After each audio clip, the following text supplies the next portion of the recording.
ఏ మాటకి ఆ మాటకి అనిల్ రావిపూడి గారిని మెచ్చుకోవచ్చండి. ఎందుకంటే ప్రతిసారి ఒక సీరియల్ లైన్‌ని పట్టుకొచ్చి దాన్ని సినిమా తీసి ఒక 200,00,00,000 కొట్టి ఎళ్ళిపోతాడు. నాకు తెలుసురా ఆడు చావడని.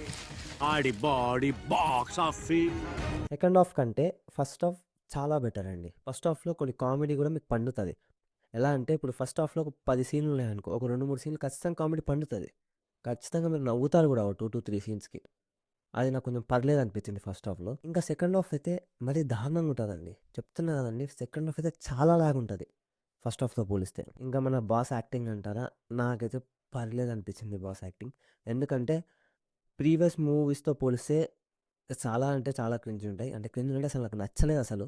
చిరంజీవి గారి యాక్టింగ్ అసలు నచ్చలేదు ప్రీవియస్ మూవీస్‌లో. ఒకప్పుడు చిరంజీవి గారి యాక్టింగ్ వేరు, ఇప్పుడు వేరు. లైక్ 'డాడీ' గాని, 'ఇందిర' గాని, 'ఠాగూర్' గాని, 'స్టాలిన్' గాని ఇవన్నీ మూవీస్ చాలా బావుంటాయి యాక్టింగ్. కానీ ఇప్పుడు